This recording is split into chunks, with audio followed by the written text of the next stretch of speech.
12ஆம் திருமுறை பெரிய புராணத்தில் நாம் எத்தனையோ அடியார்களுடைய பெருமைகளை நாள்தோறும் சிந்தித்து வருகின்றோம். அவர்களுடைய வாழ்வியல் கருத்துக்களை, அந்த சைவ பெருங்களஞ்சியத்தை நாம் செவிமடுத்து வருகின்றோம். இன்றைக்கு உங்களையெல்லாம் நாம் பாண்டிய நாட்டு மணமேல்குடிக்கு பக்கத்தில் இருக்கக்கூடிய அறந்தாங்கிக்கு அழைத்து செல்லப் போகின்றேன். இந்த அறந்தாங்கிக்கு பக்கத்தில் இருக்கக்கூடிய மணமேல்குடி பாண்டிய நாட்டின் ஆளுகைக்கு உட்பட்டத்தில் குலச்சிறையார் என்கின்ற ஒரு மாமனிதர் வாழ்ந்து வந்தார். மிகப்பெரிய சிவனருட் செல்வர். எப்பொழுதும் சிவபெருமானையே தன் இதயத்தில் பூஜித்து வந்த அவர் சிவன் அடியார்களை அற்புதமாக தொண்டு செய்வது, திருநீரை நிலைக்கச் செய்வது, உத்திராட்சம் அணிந்த சிவனடியார்களுக்கு திரு அமுது பூட்டுவது, எப்பொழுதுமே இறை நாமத்தை உச்சரிப்பது என்று சதா சர்வகாலமும் சிவமயமாக இருந்ததால் குலச்சிறையாருக்கு இறைவன் பாண்டிய நாட்டு அரசவையில் ஒரு மந்திரி பதவியை வாங்கி கொடுத்தார். காரணம் என்ன? சிவனை வழிபட்டதனால் அவருக்கு உயர் பதவி வந்து சேர்ந்தது. பாண்டிய நாட்டை அன்றைய தினம் ஆற்றிக் கொண்டிருந்தவர் ஒரு மனிதராக இருந்த கூன் பாண்டியன்.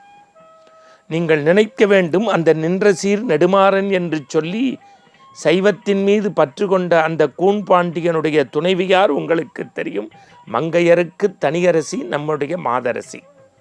இன்றைக்கும் நாம் மந்திரமாவது நீரு, வானோர் துதிக்கப்படுவது நீரு, சமயத்துள்ளது நீரு என்கின்ற இந்த திருநீற்று பதிகத்தை பாடி திருநீறு பூசி எல்லாம் சிவமயம் என்று சொல்வதற்கு காரணம் மங்கையர்க்கரசியனுடைய அப்பழுக்கற்ற சிவப்பணி என்பதை யாராலும் மறந்துவிட முடியாது. ஆனால் இந்த கூன்பாண்டியன் என்கின்ற நின்ற சீர் நெடுமாறன் சிவபக்தி கொண்டான் என்றாலும் கூட காலம் செய்த தவப்பயன் மங்கையர்க்கரசியை கரம் பற்றக்கூடிய வாய்ப்பு அவருக்கு கிடைத்தது. இவருடைய மன்னன் மனதை தொட்டவர் யார் என்றால் மந்திரி குலச்சிறையார். குலச்சிறையார் மிகப்பெரிய சிவபக்தர் என்பதால் இயல்பையே மங்கையர்க்கரசிக்கு குலச்சிறையார் மீது ஒரு அன்பும் பண்பும் பாசமும் நேசமும் பரிவும் உண்டு. இருவரும் அவ்வப்போது நல்ல சிந்தனைகளை, இறைநெறி கருத்துக்களை பரிமாறிக்கொள்வார்கள். காலம் உருண்டு ஓடியது. இந்த நின்ற சீர் நெடுமாறனுடைய வாழ்க்கையில் விதி விளையாடியது. காரணம், சமணர்களுடைய வருகை பாண்டிய நாட்டில் தலை தோங்கியது. கொஞ்சம் கொஞ்சமாக சைவத்திற்கு இழுக்கு ஏற்படுகின்ற வகையில் சமணர்களுடைய ஆதிக்கம் மேலோங்கியது. கொஞ்சம் கொஞ்சமாக இந்த கூன்பாண்டியன் என்கின்ற நின்ற சீர் நெடுமாறன் தன்னுடைய சொல்லால், செய்கையால், பிறர் சொல்வதால் சமண சமயத்திற்கு மாறுகின்றார். மங்கையருக்கு தனியரசியாக இருந்த மாதரசிக்கு மனமெல்லாம் வேதனை. யாரிடத்தில் சொல்வது என்று தெரியவில்லை. அவருக்கு உற்ற உறுதுணையாக ஒரு நண்பனாக இருந்த சிவப்பரம்பொருளையே தெய்வமாக நினைத்த குலச்சிறையாரிடம் மண்டியிடுகின்றார். அவரும் மனம் வருத்தப்படுகின்றார்.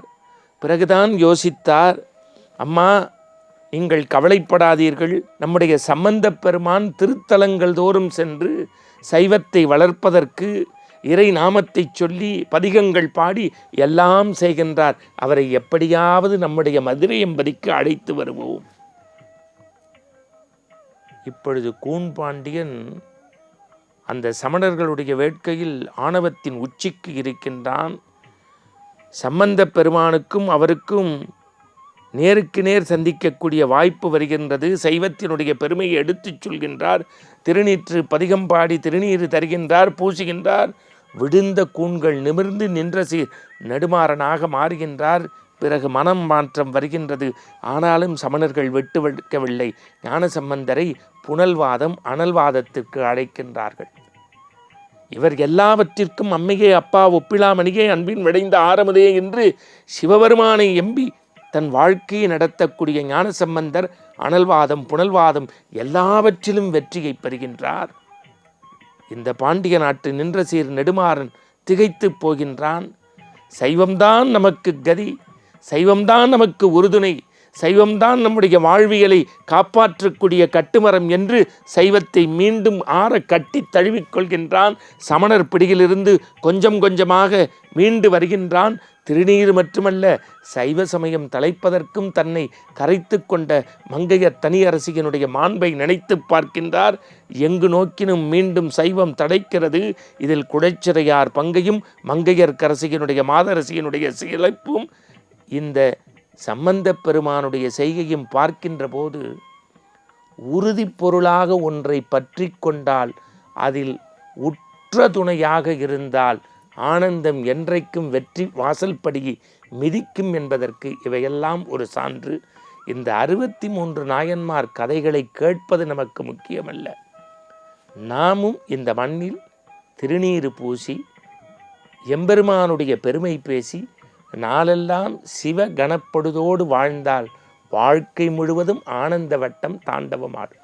மீண்டும் நாளை காலை சந்திப்போம்.